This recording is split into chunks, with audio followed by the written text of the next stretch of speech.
Welcome. You are at Drought is Here. Now what? Our presenter today is Juan Solis, Program Specialist 2, Community and Government Affairs at Sonoma Water. My name is Carrie Winninger, and I'm the Educational Outreach and Communications Lead with the Center for Environmental Inquiry at Sonoma State University, and I will be your host today. So let me know if there's anything that you need during the event. Our public events are usually done at one of our preserves, but we've gone virtual since the start of the pandemic, and we are now slowly easing back into a hybrid model. So right now, all our fall events are still virtual, but hikes and training sessions are in person at our Osborne Preserve. So we hope you can get up there on a Saturday at 10 a.m. starting in the middle of October for an actual hike. It's been wonderful, though, having everybody join us from across the country and sometimes across the globe. And we're really excited to help you connect to nature and learn how you can make a difference even during this pandemic. So if everyone could please take a moment to type your full name into the chat box, that's going to be our sign-in sheet today. So we'd really appreciate that.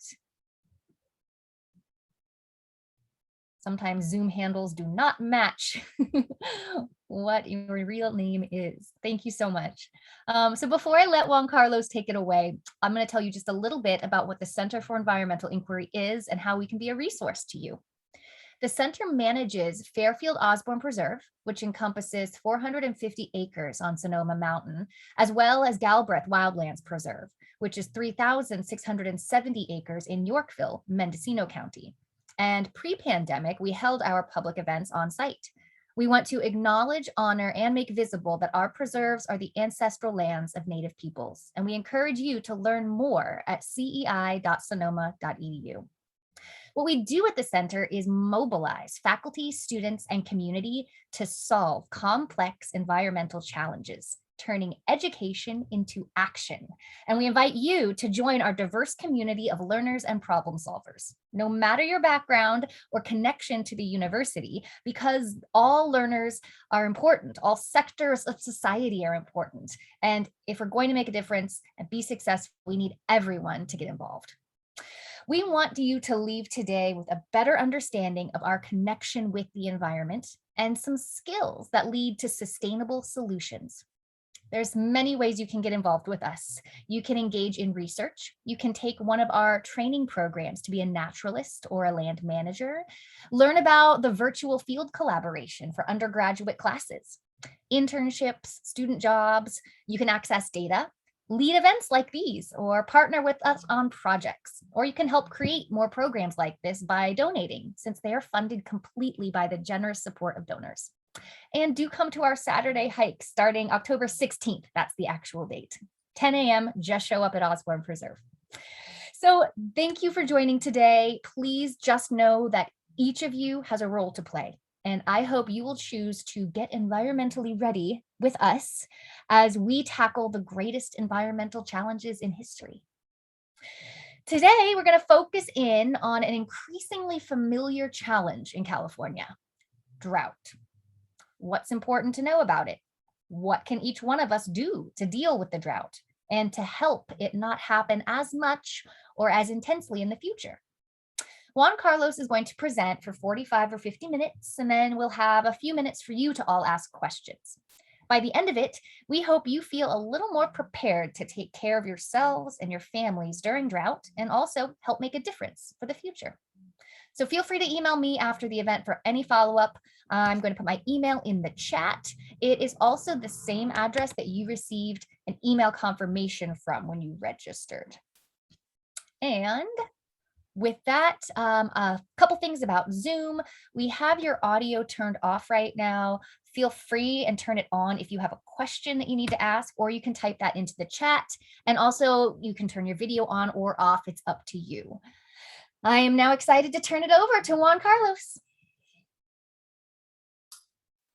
Okay, well, first of all, I want to thank the Center for Environmental Inquiry for inviting us, Sonoma Water, to talk about something that really worries us a lot, and I know a lot of people, and that is the current drought that we're experiencing, and that's what we're going to talk about today. My name again is Juan Carlos Solis, and I'm a member of the Community and Government Affairs Department at Sonoma Water here in Sonoma County. And before I go on, I just want to make clear that it's humbling to be invited to talk to this program because I'm not a water expert. That's not what I am. Think of me as a communicator. I'm the person who is in charge of communicating with the general public through outreach. And although I have a science background, you cannot say that I'm a water expert. I think it's a very interesting topic. And again, we're really worried about the drought. And I don't know if people here are familiar with the work of Sonoma Water, but basically our job is to effectively manage the water resources within the Russian River Watershed, where we all live. And for the benefit not only of people, but also for the environment of which we all depend on. Our job doesn't really end with water supply. We provide drinking water to over 600,000 people that live within the Russian River Watershed. And also, as we manage the watershed, the water resource in the watershed, that water in the entire watershed, really about 700,000 people depend on the water that the watershed gathers through rainfall. This is rainfall. We're directly tied to rainfall, and that's one of the things that when there's a drought here, you don't have to think about whether there's snow in the mountains or not. Really, if it doesn't rain here, if you don't see rain coming in during the winter months, spring, when it is our rainy season in our Mediterranean climate here in California, Northern California, then you don't have rain and you don't have water for the rest of the year. So in that sense, it's a little bit easier to understand. Now, water is not the only thing we do. We also do flood protection. And for flood protection, we have about 80 miles of flood channels where water goes into those channels instead of going into property and places you don't want the water to go. And co-manage with other agencies, two very large reservoirs, but not the only one. We have more than two for flood protection, and that is Lake Sonoma and Lake Mendocino. So those reservoirs are dual purpose reservoirs used not only for water supply, but also to take water in when it's raining too much and prevents floods. So now, is that all we do? No, we manage also 8 different sanitation zones and districts all across the county and treat water for over 22,000 people and businesses in the area. So we have all these primary functions, and another functions we have is to make sure we communicate with the community timely information as it happens, and are able to listen what the community's concerns, questions are, so we can answer them as they come. We had this presentation in Spanish yesterday, and today, I'm doing it in English again.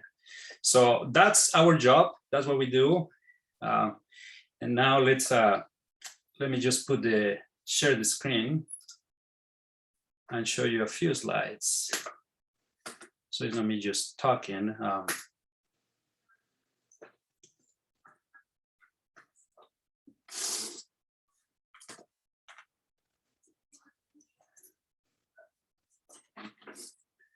And pardon my slow, I'm just getting the PowerPoint up here. And that's really what it is. Drought is here now. Now what we're gonna do? What can we do? Because it's one of those things that you don't have full control over it, and but you can adapt. And the thing about droughts is they really slowly creep into a region. A lot of people, unless you are looking into it or a water nerd, you might not really notice that we're coming into a drought. So that's it. They come in, sneak in without a lot of people noticing, knowing that they're coming, and then they end by the time it really rains a lot. No, one rain here, one rain there, they end They also have different impacts depending on the location, depending on the circumstances of different communities. And as I said, you just don't know when they're gonna end. So that's what we know about droughts in a nutshell. Again, think of the drought in different areas. So vulnerability depends on location and circumstances. Think of people living in the northern portion of the Russian River. That is basically from, and I will show in a map later, from the confluence between Dry Creek all the way north to Lake Mendocino in Mendocino County. That is considered the northern portion of the upper Russian River. The Lake Mendocino is a much smaller reservoir, about 3 times smaller than Lake Sonoma, and they don't have as much water there. So just that in terms of surface water, people who are south of Lake Sonoma, we have more water to rely upon during this drought. Everybody else, pretty much you have to think about, what else would you get water? Groundwater. Those areas also have to be looked at because groundwater depletion and conditions also affect different areas in different ways. So, and we'll talk about that further. The other thing is no one, and this is true for the Russian River Watershed, no one agency controls really all the approaches, all the conservation measures, and how water is managed specifically. So there's different agencies, different approaches, and that can be a challenge sometimes. And then, ironically, the drought pretty much impacts everybody. So no one agency controls water supply, but it affects pretty much anybody who's using water here.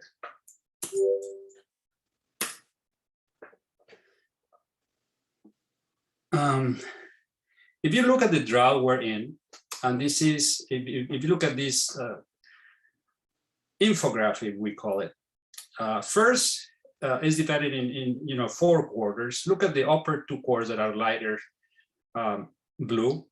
Pretty much, as I said, we depend on rainfall in this area. And basically rainfall is being meager, is not even 40% of what we usually get, not even half. Whether you are in Santa Rosa, which is mentioned there because of our large reservoir, Lake Sonoma, in that area, or further north in Mendocino County in Ukiah with Lake Mendocino. So really low rainfall during this year, and not the only year. The previous year also we got little rain. So 2 consecutive years, almost no rain. And that's the problem. Now that gets reflected into the reservoir levels. And this is going back to May, right? It's really not a long time ago. So where we have Lake Sonoma, which again is much larger with almost 60% capacity at the end of May. And then just up to 40% capacity in Lake Mendocino. Now, the thing about, if you look at May, what happens in this area in terms of rain? Again, Mediterranean climate. And I don't expect you to answer, but you could answer if you want to, what happens in the end of May here, right? I mean, that really was your last shot at getting any decent rain. Even if you're lucky, I mean, it's not really the main months where we get rain in this area. So that tells you that's how your bucket got filled, your 2 buckets got filled for the entire year, and it doesn't look good. Second year in a row, not at all. The thing is, what do? You can't control rain. You can only catch whatever you can when it rains. So what do we do? So the first thing is we have Sonoma Water as a major tool manages the water supply for the 2 reservoirs. So you save water by not letting a lot of water get out first. You know that's all the water you're gonna get. That's not a secret. We've known that for a long time.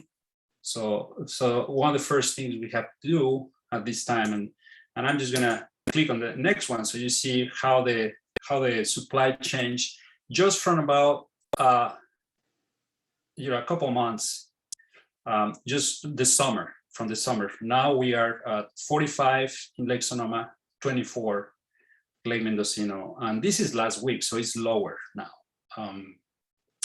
And I was going to say, so the first thing you do is you try to conserve water shortage planning, water conservation, and the way you do it is you have a control of how much water is released from each reservoir. You do have to ask a formal petition to the California State Water Resources Control Board, and that the type of transaction you have to go through is called a temporary urgency change petition to preserve water in both Lake Mendocino, Lake Sonoma. We did that early. We knew about this drought in early 2020. And if you remember what early 2020 was like, it was a year like no other. So while a lot of people, including us, were worrying about COVID-19, we were also worried about the water supply, because we knew it's the second, one of the driest years on record, and it was the second in a row. So we know we had to do this. So we filed a petition, the first one, early in 2020, and that alone, just filing that petition, saved about 10,000 acre feet of water. Now, if you don't work for a water agency or never heard about this term before, acre feet of water, just picture an acre and flooded with 1 foot of water. An acre is just about the area you have in a football field, American football field. And that is 1 acre foot. So we just by reducing the flow of Lake Mendocino, we were able to save 10,000 acre feet of water. And just for reference, 1 acre feet of water can actually supply water to 3.5 water efficient households for about a year. So that's a significant amount of water to save in a smaller lake as Lake Mendocino. So we did that. We filed more than one since early 2020 to ask to reduce the flows of both lakes to conserve water as one of the first steps and one of the major tools we have for conservation.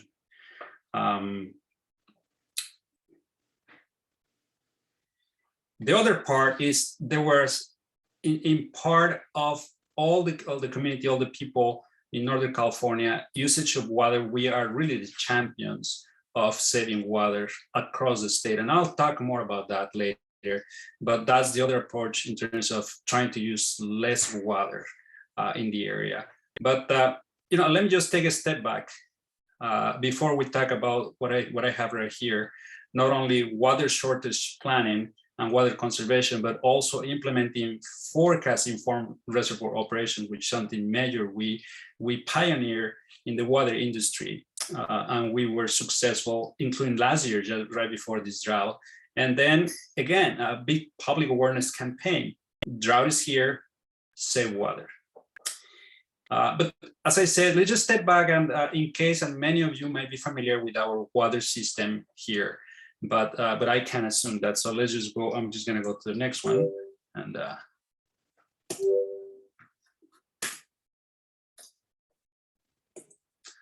sorry, I just went one slide too fast.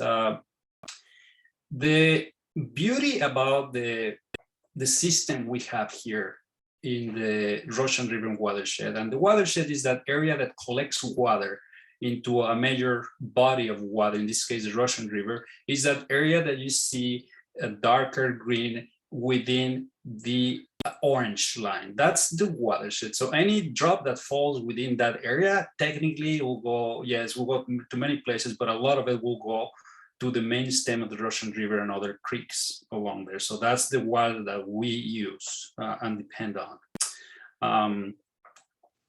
All of us, assuming that we're all within either Sonoma, Mendocino, or Marin County, depend on water in part from the Russian River Watershed. That's 700,000 people right there.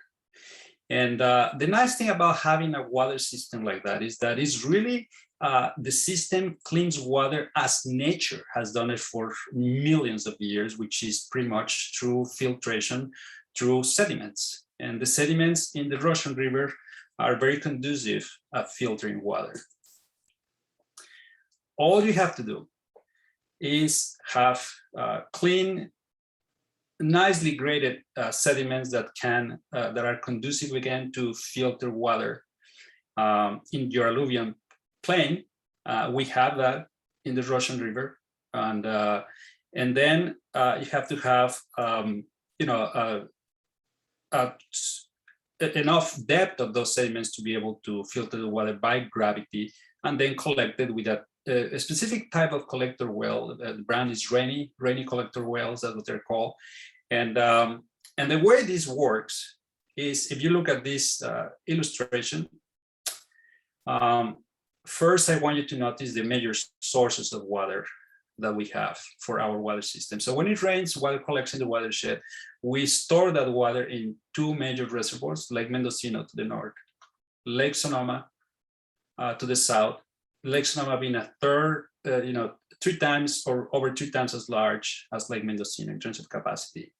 And then right at what we call the Mirabel, Wooler Mirabel water supply facilities. If you're in this area, there's the Wooler Bridge, a beautiful bridge, very old bridge, almost 100 years old in that area. So that's the Wooler Bridge. And then at that point, we have 6 rainy collector wells, caissons, that will go and collect water that's already has been cleaning itself through gravity, through the gravel and sands.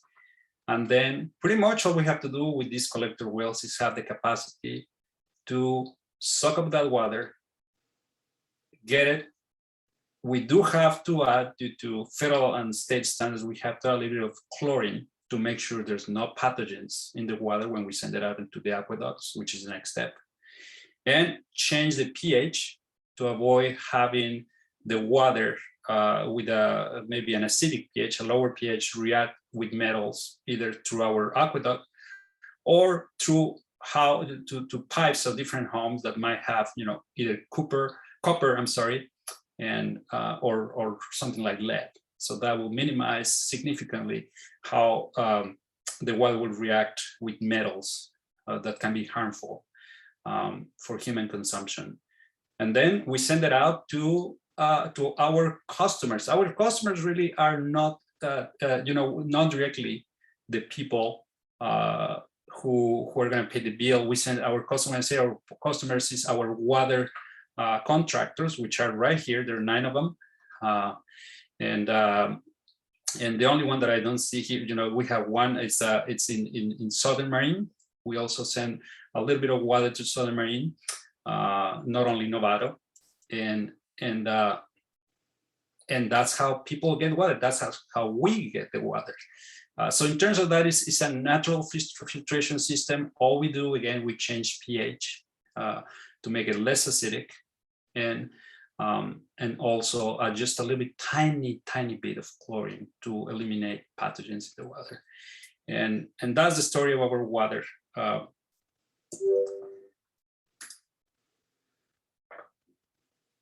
Okay, so going back to the drought, which, by the way, it's an interesting topic, but it's really not a fun topic. I'm sure it's not fun for a lot of people here. It's definitely not fun for us, not fun for me as family and my family. But if you look at how this compares to other droughts, it's it really doesn't look good. And these changes, as everything else we're experiencing, unfortunately, is if you want to call it the new normal, the new things that we have to be prepared for because it's less predictable. And it might happen more often. The reality is that the planet is warming up, and with more warming comes less predictability, and at least for us, comes with less water. And if you look at this ranked cumulative Ukiah rainfall, now Ukiah again is next to our smaller reservoir, Lake Mendocino. you can see that the years are not in chronological order. Water year pretty much goes from October 1st to September 30th. That's the water year for us. And they're ranked, as the lowest to the wettest. So the driest, I'm sorry, close to the y-axis, to the wettest, away and higher in the x-axis.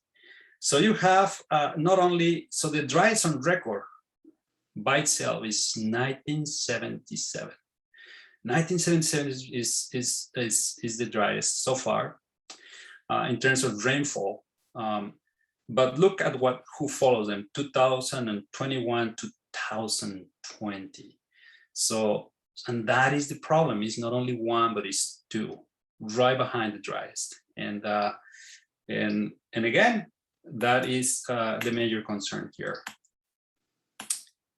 The interesting thing, and I don't know if anybody here knows, anybody knows what happened after the winter of 1977? What happened in 78? Just think about it. I mean, you can type it in the chat, that's okay, or you can just say it, I don't know. Try to make it maybe a little bit more interactive. That's my background. I come up the naturalist background, biology nerd, birder background. After 1977, it was a good story, happy ending. And I'm not looking at the chat. I'm sorry. So I'm asking, I should jump in then. jump in. Sorry. Someone said, did it rain a lot in 1978? And then I saw on the chart that it did. It's one of the top 6 or so. And then somebody else mentions on the East Coast, wasn't that the Easter blizzard? And somebody asks, is that an El Nino year? I don't know. I should look it up, but maybe, the El Nino southern oscillation goes into like a pendulum. It goes into the dry phase, which is El Nino, and then the wet phase, I'm sorry, El Nino, and then the dry phase, which is La Nina. We are in the second La Nina year, just so you know. So yes, nice, very nice. See right there? The answer was right there. Look at what happened in 1978. Oh my God, it's one of the top 7, top 10 in terms of water supply. So that's what saved the day. The thing with the conditions right now, we don't know. We haven't seen this movie. We have no idea what's going to happen. And that's the scary part. We are, as I said, and if you're not familiar, we are in what is called a weak La Nina. La Nina for us right here, it usually means dry weather. Could mean dry weather, you don't know, but it tends to mean dry, less rain. For people in the East Coast, yes, it could mean really a lot of unsettled weather. The Southwest super dry. In the United States, so just that's something to think about, and so we don't know how this story is going to end. And the fact of the matter is, for example, right now we have. Let me go back to how much do we have in if you look at Lake Mendocino, we have 16,000, just over 60,000 acre feet. Okay, the lowest we got in 1977 at Lake Mendocino, guess what it was? And that there's no way, there's nothing there you can read. It was 12,000 acre feet. That's the record. Lake Mendocino has never been lower than 12,000 acre feet. It is very likely that it will reach that level in mid-November. Okay.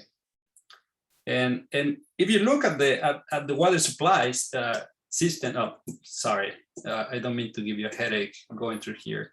What that means for people, really, think about it. If you live, and I don't know if we have any participants living in this area, but in that area, but if you live north of this, what we call the confluence, if you live further north here, Lake Mendocino is your source of water, and that's over 60,000 people at least, close to 100,000 people that are reliant on the water in the upper, what we call the upper Russian River, from the confluence with Dry Creek to Lake Mendocino. So that's a dire situation. that would reach that record over this winter. Very likely, I don't know, maybe something will happen before mid-November, but if nothing happens, I think we're gonna get there. And a picture speaks what? How many words? I don't know, but just look at that picture. And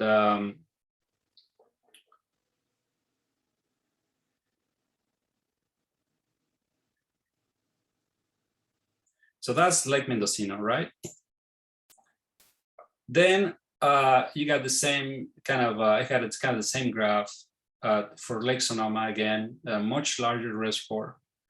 And here we have, again, rainfall quantities are ranked in the lowest rainfall years to the highest. The region, the pattern is pretty much the same. And just to show you that rainfall, doesn't really change much and is the same pattern, except right here, being a little bit further south, another drought year really shows up very clearly. And maybe I can just ask another question. When was the last before this drought? What were the last year that we really felt the grip of the drought in our area? I mean, I guess I'm giving you away. It's either 2014 or 1990, right? They don't look good at all. But 2014 was really another year in which drought was really really something to deal with. If you look 2014, when we had that drought, we have 3 consecutive years of not very good rain. If you look at them right there, look for 2014, 2013. You'll see it was at some point the driest and the hottest year on record for this area, for California. And that also reflected not only in the hottest year on record, but the drought that had 3 consecutive very low precipitation hydrologic years, which is again the year that starts on October 1st, ends on September 30th on the next year.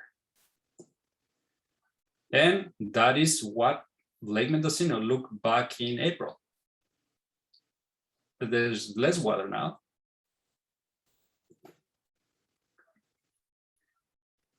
And going back to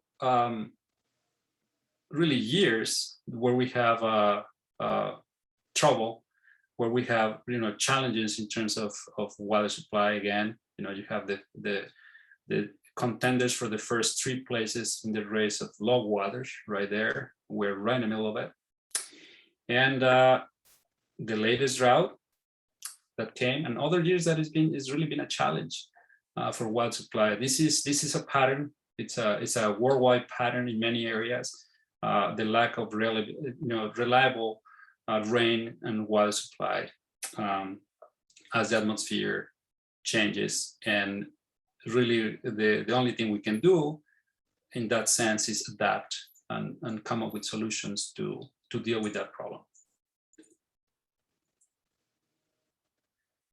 And what have we done in past droughts? So when that happened, and these are just examples, it's not everything that has happened, but we humans, right, we're smart. We've learned from the experience and tried to do something about it so it doesn't get us by surprise last time. Back in the 70s when we had that drought, boy, let's build a big reservoir. And Lake Sonoma was built not in the late 70s, but it was operational in 1984. So that's when Lake Sonoma was built. Then later, and these are just examples, where the droughts 2007 between 2009, that's when really water conservation took a center stage, and we have all the water agencies and districts that serve Sonoma marine counties. They form the Sonoma every time I grab it, Sonoma Marine Saving Water Partnership. And that, by the way, is a great website to get information on what are the little things you can do to help with this situation, because really, I know it sounds like a cliche or a slogan that everybody got bored with, but every drop counts. Every water you save is really important, and that's where that really took off there. Then you have the last drought that probably most of us remember, 2013, 2014, really bad year. We have the Groundwater Management Act, SIGMA, Sustainable Groundwater Management Act, I'm sorry. And then FIRE, which stands for Forecast Inform Reservoir Operations. And I'll talk more about FIRE in a minute, which is really a good example on how you can adapt to variable precipitation conditions with solid science, with technology, and getting to know more how water moves along the atmosphere and gets to us. Then what is going to happen in 2020? What are we going to do? I mean, this is pretty serious. So what are we going to do, or what are we doing? So I can tell you some things that are happening now here in this question mark, and I should put in there, but very basically, FIRE, using weather forecast, I mean advanced weather forecasting, to predict when you can capture water from a huge storm. I mean, huge storm called atmospheric rivers. And again, I'm going to talk about them further, without having a risk for major flood occurring while you try to capture water. It's a delicate science, but it can be done, and it has been done. So that's one part. The Sustainable Groundwater Management Act, they've been working very hard for a few years now. And next year, 3 groundwater basins within Sonoma County will have developed a sustainable groundwater management plan to be able to be absolutely sustainable with a 20-year period to do so. And groundwater, again, very important in this area too. We're doing okay now, but we don't want to wait until we really have to worry about it. So that is happening now. So these two, the conversations, and they got developed there. And now when we're here, there's really, I'm sorry, there's really serious measurable results occurring now as we go through another drought. Juan Okay. Carlos, what does it mean to be sustainable with groundwater? It's, think about, what does it mean to be sustainable? Think about a bank account, right? And you're sustainable with your finances through a bank account, or a place where you get money to pay for whatever you want to use, and you know you're going to need it. You want to be able to maintain a good supply, so you can rely on that supply whether there's drought or not in terms of water. So you can always have money in the bank, so you can always have enough water in your enough groundwater to be able to take care of your needs as a community. So that's what sustainable is, the long term, be able to rely on that water supply for the long run. And so that's happening all over California. We only have 3 basins that require, that were looked at, in which, we had to, and when I say we, it's not us, we're participating, but we're part of the efforts to make sure that occurs, and these plans get implemented, and that starts next year in writing. So which is really, really good for groundwater. I mean, I can tell you, without talking much about groundwater, my personal experience, I come from southern Mexico, where water shutoffs come unannounced for 3-4 days a week, and groundwater, you have places where the land is subsiding several feet because there's no groundwater. It's been taken from the land, and that's causing a lot of trouble. So that's where you want to prevent. And how am I doing on timing, Carrie? You have about 7 minutes for Okay. your presentation. Well, I speed up. I mean, basically, the what I mentioned about atmospheric rivers really quick, this is, we get most of our water supply from these huge weather systems. Look it up if you want to learn more about them. I think they're fascinating, and they're really rivers in the sky.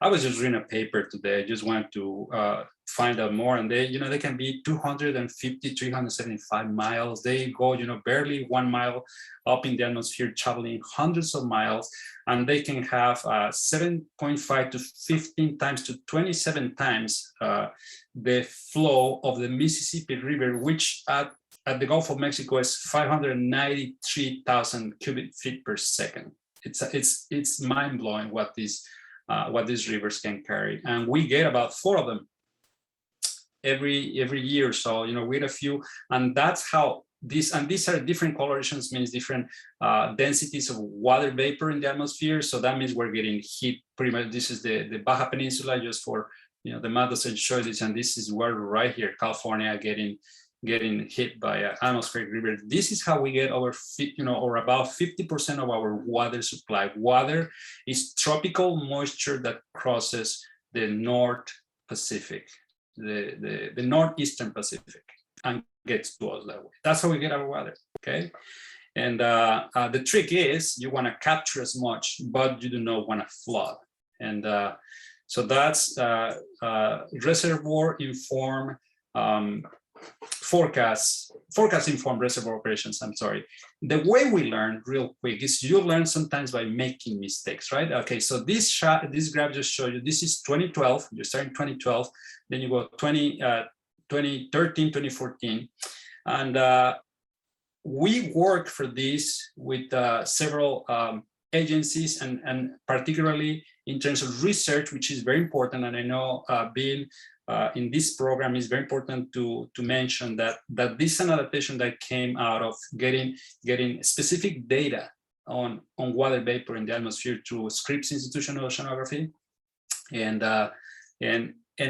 what happened in 2012 is reservoirs have been managed with techniques that date back from the 1950s, right? Where your average network television weather forecast is better than that. That changed, and in 2012 it really hit us on the forehead when you have Lake Mendocino. You had a storm that came late 2012. Little we know we're going to go into a really long drought. I mean, it wasn't looking good already, but we're going to go into a long drought. So we are able to. And this is just the water that came in. So the water came in, we're able to get 26,000 acre feet of water. And because we don't know what is gonna happen later, and you do not wanna have a full reservoir when you have another big storm coming in. And this is what that delineates here. So this is time, during the rainy season, you wanna have a reservoir that is low, so you have room to put a storm aside there and prevent flooding. So during the rainy season, you want to have your reservoir lower, but during the non-rainy season, you want to have your reservoir higher, as high as you can, right? Because you're catching rain, you're not going to get more rain.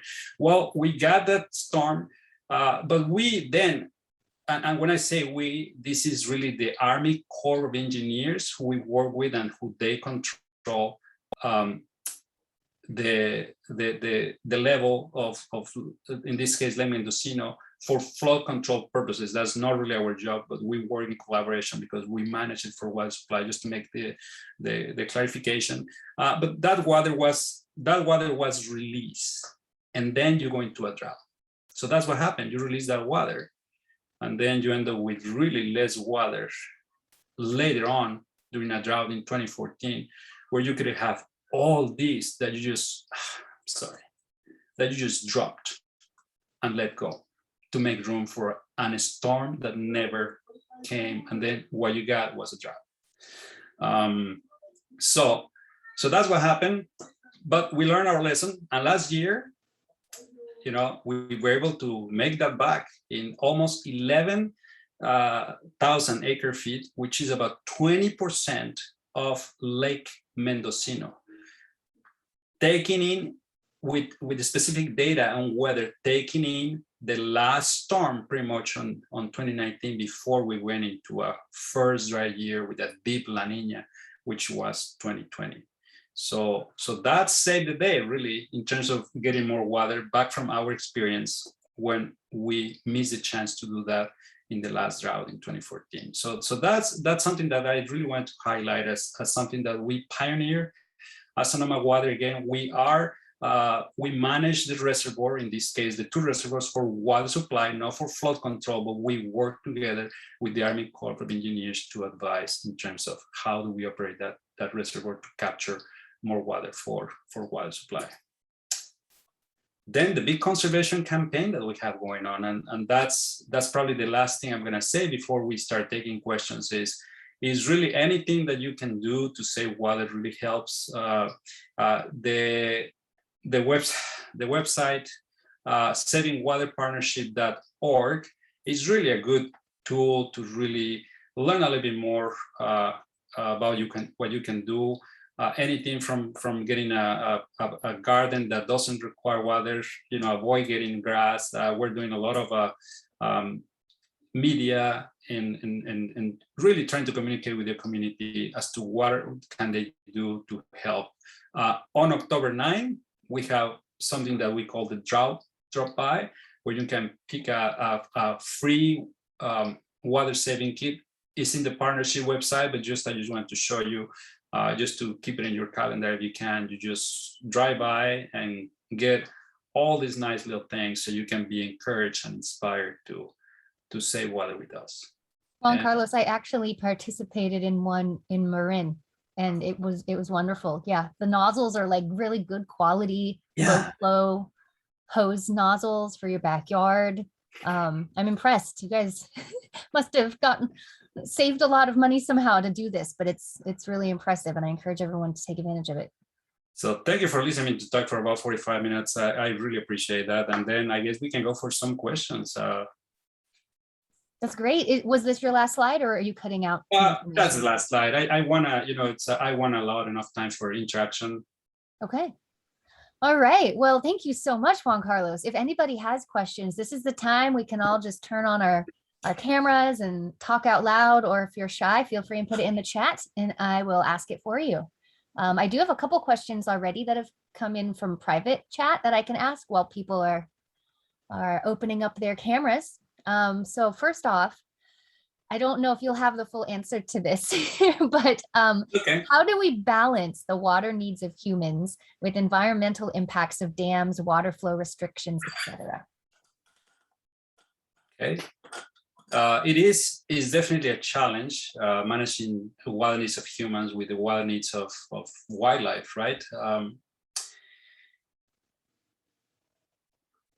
There's no really easy answers, but I can tell you that for the Russian River, for example, we have something called the biological opinion, which is designed to, it's a document designed to really take into consideration what endangered fish, particularly salmon, coho, chinook, and steelhead, need to survive in the Russian River. It's no secret that damming the river really interrupts their migratory cycle, and is really bad for them. So it is something that we consider for anything that we do in the Russian River, and we have a team of fisheries biologists, and not only fisheries biologists, but also wildlife specialists that really take a careful approach to anything that we do in the river. As it is, and along the river, the riparian zones that go all along the river and all the creeks. Not an easy job to do, especially in a drought year. Everybody's suffering out there. I have a question. In the little kits, it said that there were water leakage dye tablets for your toilet. What is that? Oh, water leakage dye tablets. I mean, you can do that with food coloring, but these are really cool little tablets that many toilets, as they wear, the little, what do you call, the little plastic things that seal the water, it'll with time start leaking water, and basically you put the tablet into the into the box where the water is. And if you see color, that color transfer to the toilet without you flushing, then that means you have a leak. That means that color is going through, and then you're really not only paying more for water you're not using, you're just, you have a leak. So because the toilet, the tank's always filling up to that certain line. So if there's a leak, it's just like a constant filling. And the leak, the coloring will let you know that the color shouldn't go to your toilet. You shouldn't sit in your toilet. It should be, the water shouldn't be going through from your container, storage container to your toilet. So that's what it is. There's one more question that I have from somebody. What happened in 1977 for it to be such a low water year? And is there any way that we can predict droughts? I figure it was probably another La Nina year. Possibly, I honestly don't know the answer to that question specifically as to what happened in 1977, I'm sorry. But prediction, it's the looking at weather and predicting weather events like that still not easy, but there's much more technology and much more knowledge. For example, Scripps Institution of Oceanography, to know when we're going to have, say, the potential for a dry year like right now. A weak La Nina system is developing along the northern Pacific, and that is going to most likely mean a year in which, we really don't know right now. Nobody can really tell you, even climatologist experts, they really don't know. It's the models can predict with certainty, but it looks like it's going to be drier than normal, whatever normal means. So the prediction technology is advancing. There's more research, better satellites, better techniques, but still very hard to predict in the long run. It's more variable, we know that. And someone else was asking the same kind of thing. It's, will we have an El Nino year next year, since it was so dry this year, but rained a lot in 2019? And it's just, you just can't tell, huh? I hope so. That's the thing about 77, 78, happened to be a really wet year. And if you think of the El Nino Southern Oscillation, the dry phase is really La Nina. So it's like a pendulum. So you would hope that the pendulum swing all the way to one side, and now it's coming back and it's going to hit us with a lot of rain. But El Nino also causes, trouble. And that's that balance. And that's what I mentioned, fire of forecast informs reservoir operations, is where you want to capture as much when that happens. Someone's asking, when is the rainiest month usually?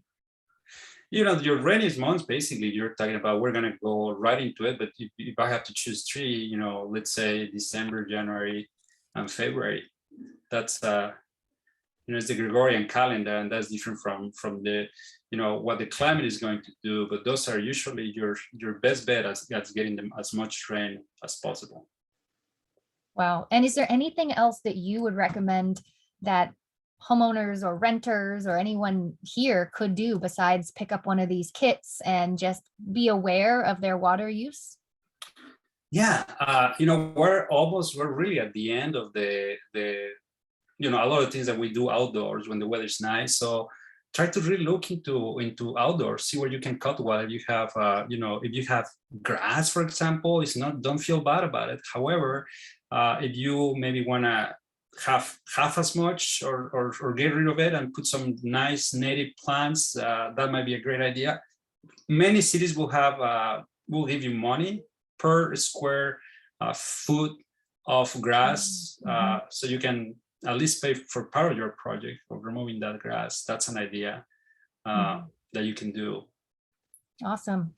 Well, we have to wrap up, Juan Carlos. I see a couple of people have already ducked out. So just once again, thank you so much for presenting. Thank you for everybody coming today. It's really important work, and I hope everybody feels a little more prepared and informed so that we can all be a part of the solution. I just want to say this is one of 18 virtual events. So take a look at our calendar, see what else interests you. If you have anyone you know that is more comfortable speaking Spanish than English, let them know about the event we had yesterday. The recording will be posted on our website, and I'll go ahead and put that information in the chat, just the calendar link, so you can all navigate to there and go to past events to see recordings, including this one. A couple events that are coming up that I thought might interest this group. Next Wednesday is What's Wrong with Fire Safe Plant Lists? An intriguing title, isn't it? Then the Wednesday after that is our first Building Resilience event. And that's a series, which is a year-long conversation to increase community collaboration on resilience to climate change. So there's topics as diverse as food security and disaster support and urban greening. And the very first one is about drought and flood in the Russian River Watershed. So I thought you all might be really interested in that one. That one's on October 13th at noon. I also wanted to mention a special event we have with a soundscape ecologist, Bernie Krause, who's a local that you might know. And it is called Power of Tranquility in a Noisy World, covering research and current thinking about how we can all become active participants in seeking positive approaches to mitigate sound pollution. And that event is not being recorded, which is why I'm bringing it up, because you have to attend live if you want to check it out. It's the only one that won't be recorded due to copyright issues. So lastly, if there's any professors or high school teachers here, I highly encourage you to take a look at an event coming up October 25th, live from the field, freshwater invasions. And this live from the field events were designed specifically during the pandemic to give classes of students virtual field experiences when they couldn't get outside. They're designed to incorporate into your course curriculum, and we have instructor guides, reading material, and suggested assignments. So basically 3 researchers from field sites around the world will describe their interest in research in these little 8-minute video clips. Then they all join live and participants can do a moderated Q&A, and students get priority with their questions because they're the target audience. But everyone can come, so feel free and join us then October 25th. And then lastly, as a reminder, these events can be accessed from anywhere. I have a friend in Switzerland who comes to some of these because it's virtual. So got to find those silver linings here. And I really encourage you to reach out if you have any questions, comments, ideas for future events, if you'd like to lead one, and check out our calendar page. So thank you all so much for attending. Stay safe. We hope to see you soon. And thanks again, Juan Carlos. Thanks, Carrie. Thank you. Have a fantastic evening. Bye.